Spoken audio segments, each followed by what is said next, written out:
他的头和手长在了一起，连续40年用手撑着睡觉，就算强行把手拿开，但很快又会自己撑起来。虽然睡觉过程中头会不停的摇晃，但就是不会掉下来，就算翻个身，也很快用另一只撑起来，就很神奇。节目组怀疑他装睡，但老婆说他40年来都是这样的，这么睡40年，胳膊真的没事吗？只见大叔干起活来一点都不含糊，端起100斤的水桶都轻轻松松。大叔还说这种睡眠姿势不仅手不会麻，还睡得更香了，甚至还救过他的命。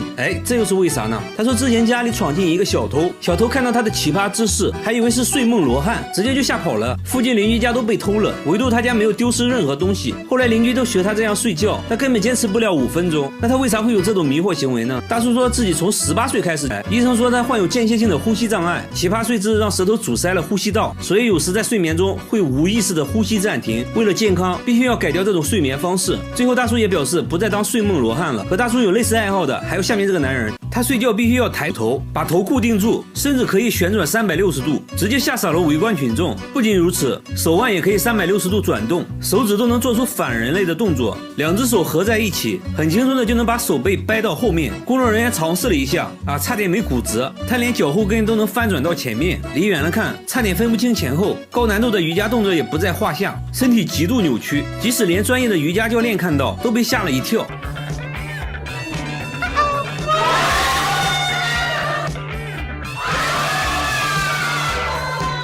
他们说从来迷惑行为大赏，他家客厅成了墓地，每天早上都会出现上万只死掉的蜜蜂，蜜蜂尸体能装满3个垃圾桶。然而更多的蜜蜂还在源源不断的涌进来就算把纱窗打开，蜜蜂也不走，好像屋里有什么东西吸引着它。主人也是惨被蜜蜂围攻，蛰得满头大包一到晚上更夸张，整个天花板都会震动，还会传出一种怪声没办法，晚上只能睡在卧室的帐篷里。然而邻居家并没有出现这种情况，附近呢也没有养蜂场，那他们是从哪里来的？为什么偏偏选择他家？他家是有什么东西在吸引蜜蜂吗？真的奇怪第二天节目组再次上门，主人说今天死掉的蜜蜂很少，工作人员敲了敲天花板，里面也没有发出嗡嗡的声音，难道是一夜之间都死了？节目组用热像仪也没有检测到任何温度，决定打开天花板看看到底什么情况。找来了专业养蜂人，一打开就发现一个硕大的蜂巢，蜜蜂也都活着，还发现客厅出现的蜜蜂都是通过电线孔钻出来的。原来当蜂巢内部温度过高时，蜜蜂会扇动翅膀来通风，就会出现嗡嗡的声音。之所以现在蜜蜂安静下来，是因为天气降温了，它们一年只能生产出1个蜂巢，现在有6个蜂巢，说明它们已经在天花板生活6年了。那没什么好说的，直接给蜜蜂搬家，最后还收获了17公斤的蜂蜜。主人说这就算6年的房租费了。然而下面村庄发生了更离奇的事，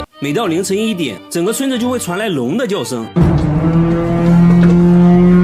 村长说声音是从半年前开始的，每到凌晨1点就会准时响起，一直持续到早晨不戴耳塞根本没法睡觉，很多人受不了都搬走了。有村民认为是之前开山采石动了龙脉，而节目组却认为是锅炉的声音，但村长说自己早就检查过了，锅炉一切正常。节目组继续寻找声音来源，这时一个类似的声音传来，来到屋内才发现是缝纫机的声音，但声音非常小。缝纫机表示这个锅我不背，那难道是管道施工惹的祸？但施工队表示从来不会在凌晨施工。一时间关于声音的说法越来越多，听起来也越来越灵异。又来到了凌晨，节目组全体动员，在村中各个角落寻找声音来源，还安装了声纳设备来监控。不一会儿声音准时响起，大家都指向了同一个地方，正是锅炉所在的位置。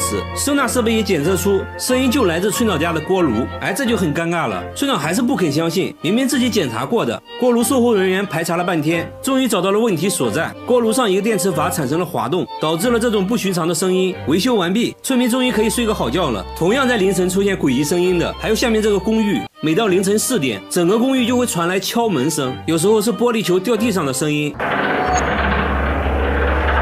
声音是从5年前开始的，每天持续4个小时。声音出现时，整个房间都有回声，墙壁都会震动，很多人都无法安心睡觉，出现了不同程度的神经衰弱。有人干脆在外面租房住。物业也调查过原因，关闭了所有能产生噪音的设备，但最终声音还是没有停止，现在反而变本加厉，什么奇怪的声音都会出现。节目组在公寓不同位置都安装了摄像头。又来到凌晨4点，敲门声再次响起，1小时过后又变成了玻璃球滚动的声音，声音竟然高达90分分贝。要知道啊，地铁站声音也才81分贝。工作人员发现用铁锤摩擦瓷砖产生的声音和玻璃球掉落的声音很像，怀疑是有人故意这样做的。节目组在其他楼层安装了更多的摄像头，想要找到这个人。接下来就是等待声音的出现，但是1晚过去了，完全没有出现任何声音，连续几天声音都没再出现。其实已经没必要再调查了，很明显了，恶作剧的人就在公寓里，至于是谁就不好说了。1个月后，节目组做了个回访，物业表示，自从节目组采访过后，声音就没再出现过，这下都能安心睡觉了。好了，我是岳飞，关注我，每天一个迷惑行为大赏。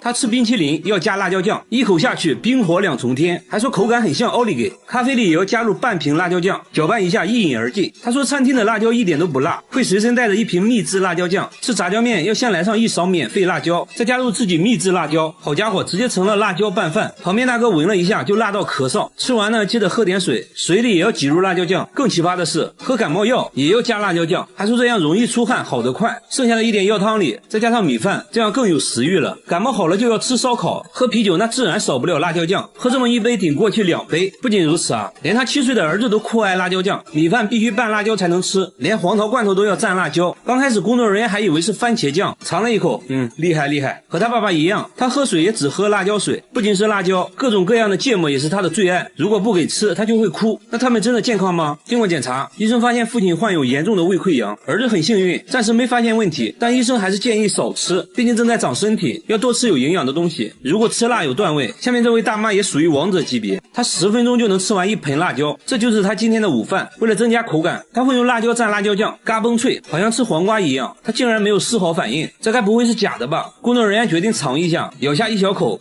差点被送走。大妈淡定地看着一切，不一会儿就干完了1盆。为了测试她能吃多辣，节目组准备了世界各地的辣椒。大妈看着两眼放光，这么多辣椒看着就好吃。首先出场的是来自墨西哥的胡椒，大妈说还不错啦，很甜。接着是烟熏辣椒，吃着像柿饼。第3个是来自泰国的辣椒，吃起来脆脆的像薯片。一旁的工作人员都看乐了，再次尝试，还是辣到不行。大妈感觉很莫名其妙，根本就不辣嘛。虽然大妈很能吃辣，但也有她吃不了的东西，她不能吃洋葱和大蒜，一吃就会满脸通红，甚至会吐血。为啥会出现这种奇葩现象？医生提取了辣椒素，对大妈进行感官测试，把沾满辣椒素的棉签插入鼻孔，大妈一点反应没有。医生认为大妈对辣椒素不敏感，而大蒜之所以辣，是因为含有大蒜素，大妈对大蒜素非常敏感，所以才会觉得辣。即使这样，我觉得大妈也属于吃辣的王者级别了。然而下面这位小姐姐表示不服，冰淇淋加辣椒酱，这是她的神仙搭配，她一天就要吃3瓶辣椒酱，橱柜里也摆满了各种辣椒酱，每顿饭都要加上新鲜的辣椒段，还说辣椒能帮自己释放压力。现在她要挑战当地最辣的炸酱面，还要求厨师多放1斤辣椒面。即使这样，她还是不满足，在面上又加了辣椒段，吃得一脸惬意，周围人都觉得不可思议。节目组给她准备了3种当地最辣的食物，第一个是辣炒年糕，刚吃一口她就笑了，没什么感觉嘛。第2个是辣酱咖喱，这个有一点点感觉，很快就干完了1盘。第3个是魔鬼辣鸡腿，仔细品尝下还是一点反应没有。她说从来没有吃到过让自己感觉辣的东西。听到这话，节目组放出了大招，端上来一盒死神辣条，是用世界上最辣的龙息辣椒制作的，辣度是普通辣椒的220倍。据说这玩意儿只能中午吃，很多人吃完都坐上了依维柯大金杯。小姐姐也重视了起来，扎上头发，准备好牛奶，挑战开始。她一口吞下去，仔细嚼了嚼，还不错，刚开始有点甜，后面有一点点辣。即使这样，她依旧一滴汗都没出。不过这样吃辣，屁股受得了吗？经过检查，医生说她患有轻微的食道炎和痔疮，必须要改变饮食习惯了。好了，我是岳飞，关注我，每天一个迷惑行为大赏。他天生就有2个胃，一次能吃100个肉夹馍，吃自助餐盘子都能堆到天花板。老板被狠狠上了一课，但这仅仅只是开胃菜。接着来到路边摊，又吃掉了10份烤冷面，这属于他的餐后甜点。这样下来一顿午餐就算吃完了。来到公司直接冲进了厕所，还说自己消化快，一天就要拉8次，放屁都比别人臭。每天都是上班、餐馆、厕所3点一线。下班后他来到一家烤肉店，先要了10斤五花肉垫垫肚子，烤到滋滋冒油，一次夹上3块，再放上1勺芥末，一口吞了下去。很快10斤肉就进肚子了，现在感觉有6分饱了。回家又做了1份辣酱拌饭，还加了1管芥末，说自己完全感觉不到辣。之所以这么能吃呢，是因为自己天生有2个胃。工作人员肯定不信啊，带他来到医院，医生也不信，从来没听说过有2个胃的人。接着给他做了胃镜检查，医生的表情逐渐严肃起来，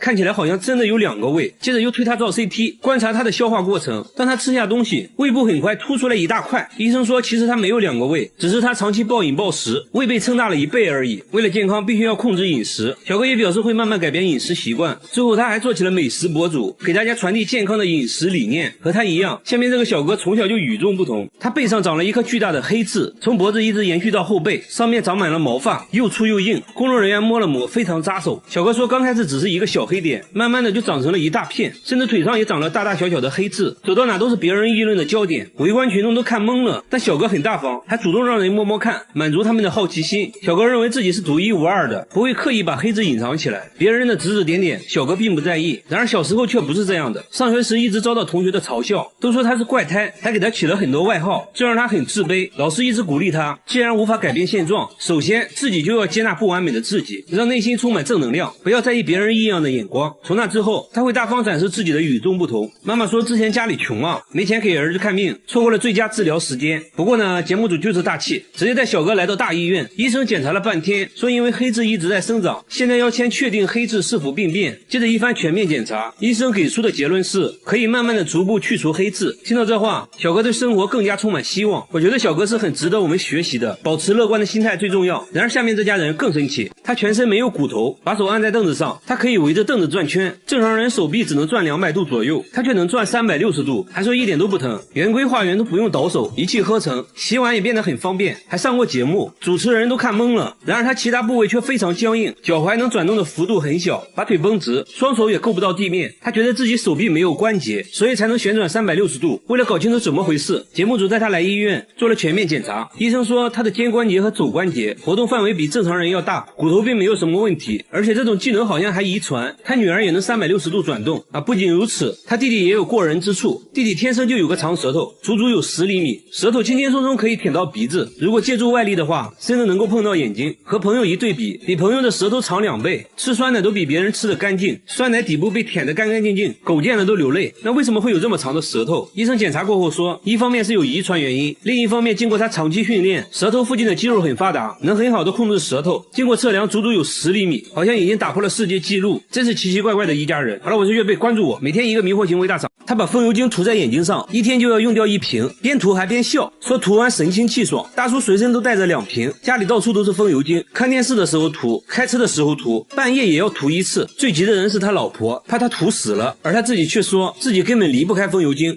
这又是为啥？他也不解释啊，反而变本加厉，觉得涂眼睛上不过瘾了，直接用风油精洗脸，看样子也不错，洗完精神抖擞。那他到底为啥要涂风油精？真的是奇怪。周围人也是看着一脸懵逼，真的不会疼吗？旁边的大叔决定试一试，结果直呼辣眼睛。这时啊，他终于说出了涂风油精的原因。原来大叔之前眼睛受了伤，什么都看不清，偶然用了1次风油精，竟然能看清楚了。从那之后就离不开风油精了。但风油精真的有那么神奇的功效吗？医生猜测，在风油精的刺激下，大叔眼泪分泌旺盛，使得眼睛非常湿润，这可能是帮他看清楚的原因。但风油精对眼睛有非常大的伤害。经过检查，大叔的眼角膜确实受到了严重损伤，风油精没能治愈他，反而加重了病情，必须立即停止使用风油精，还给大叔拿了专门治疗眼睛的药物。所以说有病就要对症下药，不要相信偏方。和他比起来，下面这位尼姑更奇葩，他把洗衣液涂满全身，每天都要涂好几次，一天就要用掉3瓶。诵经累了就要往身上涂洗衣液，外面散步的时候要涂一涂，工作时也要涂，总之不允许身上有干燥的地方。就连洗澡都是用洗衣液，先往盆里倒入满1瓶，蹲在盆里就洗了起来，洗衣液直接成了他的沐浴露，家里还存了上百箱的洗衣液。然而这仅仅只是1个月的量，他1年内用掉的洗衣液足够别人洗17年的衣服。更奇葩的是，他洗衣服呢却从来不用洗衣液，还说用洗衣液洗衣服就是浪费。节目组很担心他，而他自己却说正是洗衣液救了他的命。这又是为啥？原来啊，去年他遭遇了入室抢劫，受了严重的外伤，虽然恢复了健康，但皮肤依然瘙痒不断。有天实在痛到无法忍受，莫名其妙涂了一点洗衣液，没想到皮肤一下就不痒了，还治好了自己的脚气，从此就一直使用洗衣液了。节目组还是担心他的健康，带他来到医院检查。医生说伤口愈合的时候痒一点是正常的，但由于洗衣液的刺激，他的皮肤变得很干燥，还得了皮炎，必须停止使用洗衣液。他也很听话，回家就把洗衣液都丢了，用上了正规的护肤品。和他一样有奇怪癖好的还有下面这位奶奶，她把凡士林涂在眼睛上，每天用1盒，已经这样做了30年，涂完还要做眼部运动，耳朵后面脖子上也不能少，再挖上一大勺涂在膝盖上，说可以治感冒，脚上也不能少，据说治脚气一绝。肚子疼呢就涂在肚脐眼里，手上有伤口也可以用，还说能加快伤口愈合。凡士林在他这里可以说是包治百百病，一天就要涂3次，家里任何地方都能找到凡士林。医生说，虽然凡士林有滋润皮肤的效果，但是要适量。奶奶呢却什么话都听不进去，因为她认为自己亲身体验过凡士林的神奇效果。奶奶出门可以不带钱包，但不能不带凡士林。来到公园就开始锻炼，爬上爬下，看起来身体确实很灵活。这还没完，奶奶还展示了自己的绝活劈叉。要知道奶奶今年已经80了，然而她的迷惑行为还不止这些。晚上睡觉前会拿2个木棍在身上来回敲打，说可以疏通经脉。为了健康，她把大部分时间都拿来锻炼身体。那她现在情况如何？医生检查过后说，奶奶的眼睛出现了角膜发炎，不能再往眼睛上涂凡士林了。凡士林带给奶奶的只是一种心理安慰，对健康并没有什么好处。运动才是她保持健康的最大原因。好了，我是岳飞，关注我，每天一个迷惑行为大赏。监控每天都能拍到一个神秘物体，通体白色，还带2个小翅膀，一闪而过，速度极快。刚开始呢，工厂保安认为是塑料袋之类的东西，但每天都出现就很不正常了。员工在监控附近找了半天，都没有看到任何塑料袋。诡异的现象不断出现，工厂另一个监控也拍到了奇怪画面，有一束强光射在地面上，好像是外星飞碟在盘旋，同时还能听到狗在大叫。出来呢，却什么都没有看到，光束只能被监控拍到。这件事很快惊动了工厂老板娘，老板娘呢是个文化人，她才不信什么飞碟之类的，让员工用纸飞机模拟白色物体，在监控前丢出纸飞机，监控显示纸飞机全身也发着光，和刚开始拍到的物体很像。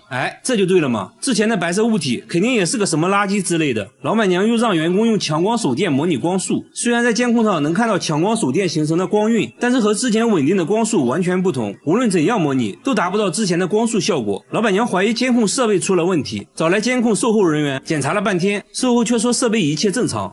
真的是奇怪。节目组又架起了多个摄像机，也拍到了神秘的光束。没办法了，请专家吧。专家左看右看，说这束光看起来和普通的光线不一样，光束很稳定，不会扩散，这是地球上的光源做不到的。难道真的是外星飞碟？专家左思右想也找不到合理的解释，还真成了未解之谜。同样遭遇怪异事件的还有下面这座寺庙。寺庙里的荒废电梯每晚都会传来诡异的哭声，声音是从这个缝隙里传出来的。电梯底下好像住着什么东西。师太说，每次打坐念经的时候，声音就会立马停止。这东西好像很害怕念经，关键这是佛门净地，怎么可能会有那种东西？师太心里还是有点怕，每晚都会安排人念经到天亮。这东西胆子也是越来越大。有一次师太吹口哨，他竟然还回应了起来。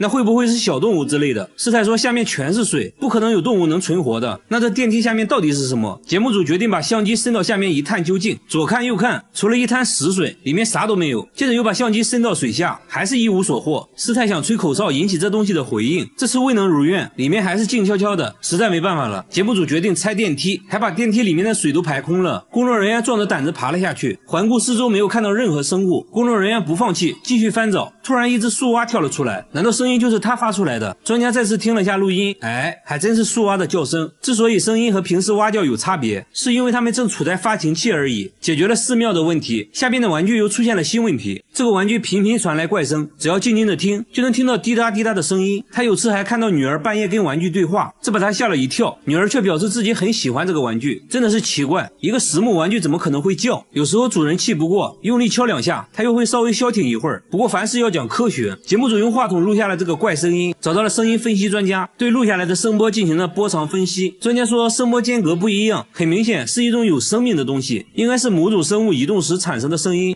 真是见了鬼了。主人拿的玩具又找到了一位木工，木工研究了半天，说自己没有听过这种声音，这不像是木头能发出来的。所以床里真的有某种生物吗？主人做了个奇葩的决定，把玩具带到了医院。干嘛呢？上 CT 机。医生们也是第一次给床做 CT， 看了半天，终于看到了一点点奇怪的地方。这个木头边框里面有个3厘米的东西，经过反复实验观察，医生确定这就是一只3厘米长的虫子，而且还发现了虫子吃木头的痕迹。看到这个东西，夫妻是想哭又想笑，原来都是他在搞鬼。好了，我是岳飞，关注我，每天一个迷惑行为大赏。他50年收藏了4000多种可乐，现在拿在手上的是世界上第1款可乐，已经超过了100年，瓶盖都是用的木头塞子。很多人想喝的82年可乐，他这里多的是，什么造型的瓶子都有，全是脑洞大开的设计，从最胖的到最花里胡哨的都有，还有各种限量款的可乐，有的瓶子上都镶了钻石，还有奥运纪念可乐、美国队长可乐。他还收藏了很多可乐周边产品，就比如可乐主题的录音机，因为都是非常稀有的限量版，收集这些花掉了好几百万。节目组仔细数了数，足足有4000多种。大叔还说会一直收藏下去，要打破世界纪录。然而下面这个大爷的收藏能点燃你的心。大爷在涂口红，但其实这是打火机。他转身又吃起了饼干，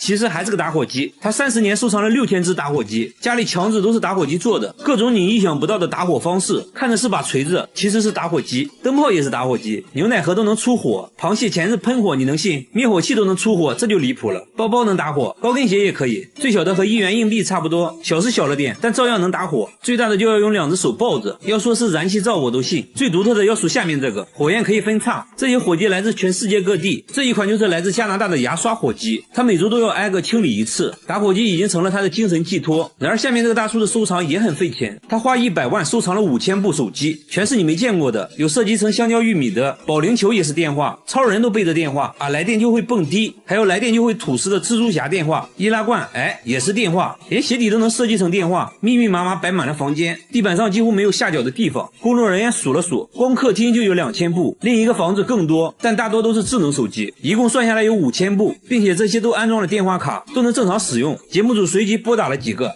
果然就接通了。他说每月光套餐费就得5万块钱，为此连周末都要去兼职。妻子也觉得这就是一个沉重的负担，考虑再三，他决定做出改变，把手机都卖掉了，还给儿子买了一屋子玩具。他终于想明白，亲情才是最值得收藏的。和他一样，下面这个人也喜欢收藏，只不过他只收藏座机，整个仓库摆满了座机，一共有3000多部，100多年前的古董电话都有。神奇的是，电话竟然还能使用，不过要像摇动手柄发电才能打电话。大叔演示了一遍，插上了一个什么模块，然后真就拨通了工作人员的手机，通话音质非常好，就好像穿越了一样，很神奇。大叔还打算开一个手机博物馆，把这些不常见的电话展出，供大家欣赏。然而下面这个大爷的收藏更有价值，他5年收集了3000万个烟头，每天都要去街上捡烟头，一天就要捡1万多支，捡满1箱就要封存起来。5年内收集了300多箱。晚饭后他又去捡烟头了，还说现在捡的最多。来到饭店门口，果然发现了很多，不一会儿就全部捡干净了，即使垃圾桶里的烟头也不放过。有人说经常看到他整晚都在街上捡烟头，下雨天也不例外，只要大爷出现的地方就绝对不会允许有烟头。那为啥大爷会痴迷于捡烟头？大爷说这样做的目的就是警告那些随意丢烟头的人，还说这样能让自己锻炼身体，感到非常快乐。和大爷有同样爱好的还有这只乌鸦，只要看到有人抽烟，他就会发起攻击，趁其不备直接一口夺下香烟，接着把香烟捣碎丢进垃圾桶。小哥说自己每次抽烟乌鸦都会出现，好像是针对自己一样。工作人员假装抽烟，看会不会遭到同样待遇。乌鸦仔细观察了一会儿，假装毫不在意的路过，突然一个箭步向前叼走了香烟。所以无论是谁，只要抽烟就会成为他的目标。香烟到手，接着又用翅膀把烟弄灭。为啥他会有这种迷惑行为？专家认为他是想把香烟的气味涂抹到翅膀上来驱赶寄生虫而已。很多鸟类都会这样做。好吧，原来如此。好了，我是月贝，关注我，每天一个迷惑行为大赏。婴儿车被包了起来，里面时不时传来怪叫，没有人知道婴儿车里面是什么。大妈整天推着婴儿车流浪，晚上就睡在公共厕所，这样生活了10年。问他为啥不回家，他却说家里有个怪东西会隐身，就算在外面冻死也不敢回去。即使在外面，他依然觉得有什么东西在跟着自己，警惕地看着四周。白天他又毫无目的的流浪，拿出一盒猫罐头开始吃，还往婴儿车里放了一点，这才看清楚，原来婴儿车里面还有一只猫。经过一番沟通，大妈同意带我们去家里，他家门上安装了5把锁，里面还有一道防盗门，进来后要赶紧用一个柜子挡住，屋里窗帘紧闭，没有一丝光亮，并把所有家当都放在了衣橱里，甚至包括电饭煲。节目组安装了摄像机，想要拍到大妈说的那个怪东西，然而一夜过去并没有任何发现，就发现大妈行为举止很反常。只见她半夜好像听到了什么，惊慌的来回走动，还时不时跪在地上，嘴里一直念叨着什么。节目组很疑惑，大妈神秘的指了指天花板，说你难道听不到声音吗？那个怪东西就躲在天花板上呢。但工作人员并没有听到任何奇怪的声音。节目组觉得这一切都是大妈想象出来的，她到底发生了什么事？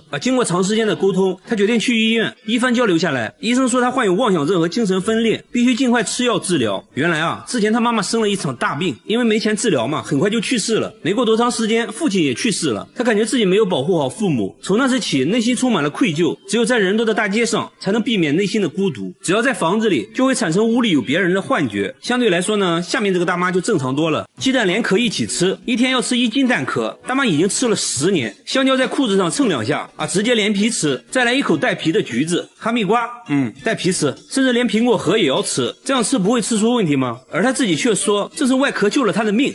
这又是为啥？他也不解释反而变本加厉，觉得果壳不过瘾了，直接吃起了生板栗，看样子味道也不错2口就能吃下1个。大妈的闺蜜都很担心她，叫她来吃饭改善一下，没想到大妈却把饭菜扔在一边，拿起蟹壳直接开灶。他边吃还边嫌弃，说螃蟹啊还是生的好吃。接着又把朋友吃剩的鱼骨头用菜叶包起来，几口就吃了下去。那他为啥要吃这些呢？真的是奇怪。到目前为止，带皮的水果没有什么是大妈不能吃的即使是榴莲，它也是带皮这个没有。大妈说果皮才是好东西，有营养，而且自己很健康。接着他终于告诉大家吃这些的原因。原来当年他得了很严重的胃溃疡，有天痛到无法忍受，莫名其妙吃了带壳的鸡蛋，没想到胃里一下他就不疼了，从此就走上吃壳的道路。节目组也带他去检查了，胃病真的好了，身体啥毛病没有，但医生还是建议大妈少吃，不然很可能会损伤肠道。一定要吃的话，最好中午吃。和大妈一样，下面这个大爷也是狠人，他把洗洁精当沐浴露，白醋当洗面奶，食用油拿来护肤，还说比护肤品好用。13年来都是这样护肤的。护肤3部曲安排上，第一步往毛巾上挤入洗洁精，接着往全身涂抹，脸上也不能少，拿水一冲，第一步完成。接着倒出白醋，均匀的涂抹在脸上，拍打促进吸收。最后一步往皮肤上涂抹食用油，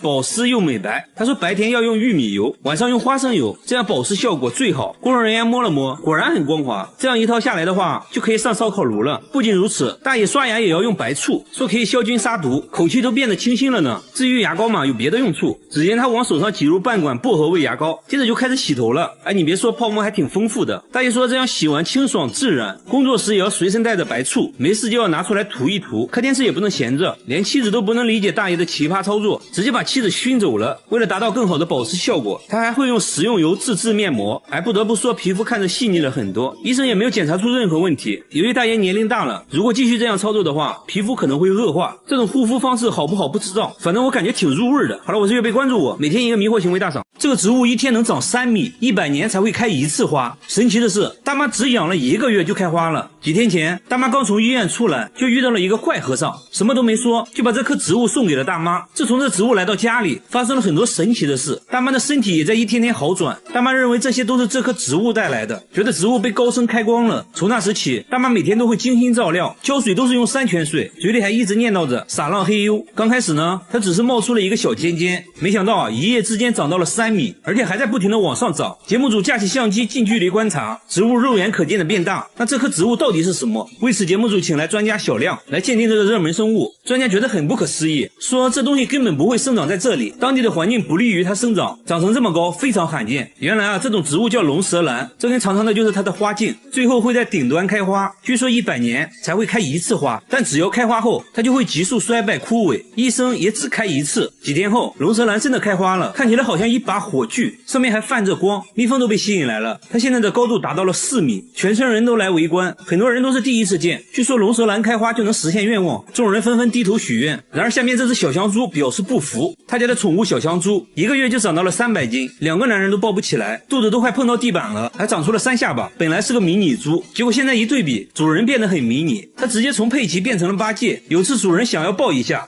结果闪到了腰，当时卖家还郑重承诺，迷你小香猪长不大，最多不超过30斤，假一赔10。可是随着时间一天天过去，主人才发现自己上了当，佩奇不仅能吃，而且长得飞快。主人找卖家售后，卖家说可以赔你10倍，你把货退回来，我们重新给你发10只小猪仔。主人一想，不对啊，我这不成养猪的了吗？毕竟养了这么长时间，都有感情了。主人决定给他减肥，第一步带上计步器，一块行走的五花肉上线了，刚走了2步他就躺下了。主人以为他至少能走30分钟，结果他要休息30分钟。第2步吃减肥餐，用食物引诱他走路，结果主人却累瘦了。最后主人想到一个绝招，给佩奇制作了一个结实背带，前面吊上一根他最爱的胡萝卜。你别说，效果不错，他走路积极多了。几天后再次上秤，减肥效果非常明显整整减掉了半斤。最后主人表示会一直陪着佩奇减肥，希望佩奇能变回迷你猪。然而变大的不止佩奇，下面这家房子里也有个大东西，每天都有个不明生物趴在他家窗户上偷窥，上面还留下了巨大的指纹，纹路非常清晰怎么擦都擦不掉，而且只要太阳出来它就会消失。